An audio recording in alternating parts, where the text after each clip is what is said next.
প্ল্যানিংটা যেটা ছিল আপনি দেখেন যে হোল্ডার এর আগের ওভার যে বোলিংটা করেছে, আপনি দেখেন যে আমাদের 14 বলে রান লাগতো 32, তো ওখানে ও এক বলে একটা 6 একটা 4 খেয়ে গিয়েছে। ওইখানেই তো আমাদের ম্যাচটা অনেকটা মনে করেন যে ছুটে গিয়েছে। তো একটা এক্সপিরিয়েন্স বলার যদি ওই মোমেন্টামে এসে যদি মানে বোলাররা যদি মনে করেন 6-4 মেরে দেয়, তাহলে তো এটা আমাদের টিমের জন্য অনেক একটা ডিফিকাল্ট। ওখান থেকে আপনি দেখেন যে হাসান বেশি ভালো বোলিং করেছে বলে লাস্ট ওভারে 15-তে গিয়েছে। সো ওইখানে যদি আমি যদি আর একটা দেখা যাক মুশফিকরে যদি করাতাম, যদি হয়তো আর একটু বেশি মানে 12-13 দিয়ে দিত লাস্ট ওভারে, তো আবার একই রকম লাগতো, এরকম 10-12। বাট এর জন্য আমি মানে কনফিডেন্ট পাচ্ছিলাম না, কারণ ওই দুইটা বল যেভাবে ও করেছে, যেখানে করেছে, অ্যাটলিস্ট মুশফিক তো এর আগে দুইটা ওভার খুবই ভালো করেছে। এবং আপনি দেখেন যে ওদের যে ভাইটাল ব্যাটসম্যান তার উইকেটটাও নিয়েছে। সো ওইভাবে আমি চিন্তা করে লাস্ট ওভারটা ওই দিয়েছিলাম। পেলাম ওকে। ওকে আমি বারবার বলতেছিলাম যে তুমি কি চাচ্ছ, কারণ এখানে বলারের প্রায়োরিটিটা ইম্পর্টেন্ট, কারণ আমি বল করব না, বলার বল করবে। আর যেহেতু ওকে বারবার আমি বলতেছিলাম কি চাচ্ছ, তুমি যেটা চাচ্ছ সেটার উপরেই প্ল্যান করো, স্টিক করো। তখন আমাকে বলতেছিল যে ভাই আমি ইয়র্কার করব, ইয়র্কার। তখন আমি বললাম যে ইয়র্কার যদি করো তাহলে কোথায় করলে ভালো হবে, যে তখন বললো যে ভাই আমি স্টাম্পেই করব। তখন আমি বললাম ঠিক আছে, স্টাম্পে ইয়র্কার করার চেষ্টা করো, স্টাম্পে ইয়র্কার করলে হয়তো করবে। বাট আমি ওর দোষ দিচ্ছি না, কারণ ও এরকম একটা পেশার সিচুয়েশনে খেলছে, অনেক দিন ইনজুরিতে ছিল, তারপরে তারপরে এভাবে এসেছে, ও ভালো বোলিংই করেছে। খালি আমার কাছে মনে হয় লাস্ট ওভারটা এরকম প্রেশার সিচুয়েশন অনেক দিন পরে এসে ম্যাচ খেলাটা অনেকটা ডিফিকাল্ট। বাট আমার কাছে মনে হয় যে ওই ওভারটা আমি দোষ দিচ্ছি না। আমার কাছে মনে হয় যে হোল্ডারের ওই দুইটা বল অনেক ইম্পর্টেন্ট ছিল, কারণ তার অনেক এক্সপিরিয়েন্স আছে এবং সে সব জায়গায় টুর্নামেন্ট খেলে বেড়ায়। আমি ওর কাছ থেকে এটা আশা করি না, হোল্ডারের কাছ থেকে, যে 2 বলে 6 1 4 খেয়ে যাবে। ওখানেই তো আমাদের খেলা অর্ধেক শেষ হয়ে গিয়েছে। আপনি একটা জিনিস দেখেন যে আমাদের জন্য একটু বলবো যে একটু আনলাকি ছিল আমরা প্রথমে যেভাবে ব্যাটিং করেছি। উইকেটটা আমাদের একটু প্রথম দিকে একটু ডিফিকাল্ট ছিল, কারণ উইকেটে বল ধরতে ছিল, অনেক কিছু হচ্ছিল। বাট তারপরে আমরা রানও করতে পারিনি ফার্স্টের দিকে। দেখেন যে আমরা হয়তো লাস্টের 5 ওভার আমরা অনেক রান করেছি, আপনি তারপরে হেটমের অনেক ভালো ব্যাটিং করেছে, সের জন্য আমরা ওই রান করেছি, না হলে তো ও রানও হতো না। সো পরের দিকে উইকেটটা কিন্তু অতটা খারাপ ছিল না, ভালো হয়ে গিয়েছিল, আমরা দেখতেছিলাম বল ওরকম টান করতেছিল না। আর টি-20 খেলা একটা জিনিস দেখেন, আমরা তো ওদেরকে ধরেই ফেলেছিলাম। বাট বোলার মানে ওরা যে ব্যাটিং করেছে, যেভাবে ম্যাচ জিতেছে বোলাররা, মানে সবাই এটা বিশ্বাস করেনি। বাট আমার কাছে অনেক ভয় লাগতেছিল, সত্যি কথা, টু বি অনেস্ট।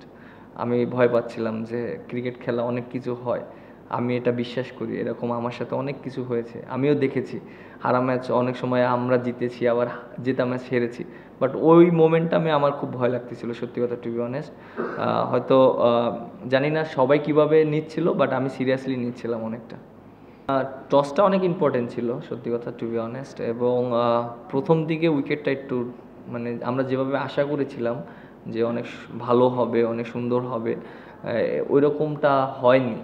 বাট তারপরও একটা জিনিস কি, যে আমরা এর আগে যে 3টা ম্যাচ খেলেছি, আমরা ডে ম্যাচ খেলেছি, আমরা এখানে কিন্তু অনেক দিন পর নাইট ম্যাচ খেললাম।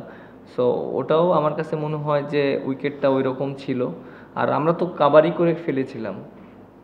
বাট ক্রিকেট খেলা অনেক কিছুই হতে পারে। না, আপনি একটা জিনিস দেখেন যে আমরা যেগুলো ম্যাচ হেরেছি, অনেক ক্লোজে যে হেরেছি, এবং এরকম সিচুয়েশনে হেরেছি। আর ক্রিকেট খেলা এরকম সিচুয়েশন অনেক আসবে। আর আমার কাছে মনে হয় এরকম চাপ নিয়ে এরকম সিচুয়েশন থেকে অনেক কিছু শেখার আছে। সো আমাদের এরকম সিচুয়েশন থেকে যদি আমরা শিখতে পারি, আমাদের ন্যাশনাল টিমে যখন আমরা খেলবো তখন আমাদের জন্য ইজি হয়ে যাবে। সো আমার কাছে মনে হয় যে আমাদের টিমে অনেক ভালো প্লেয়ারও আছে। দেখেন আমাদের টিমে কিন্তু হাইস্ট রান গেটার আছে, নাইম শেখ যেভাবে ব্যাটিং করেছে, হাইস্ট রান গেটার। আপনার হাসান মাহমুদ যেভাবে খেলেছে, আপনার মাহিদুল অঙ্কন যেভাবে খেলেছে, এবং আপনার আবু হায়দার রনি, মানে ওভারঅল আমাদের টিমে কিন্তু অনেক টপ পারফর্মার আছে।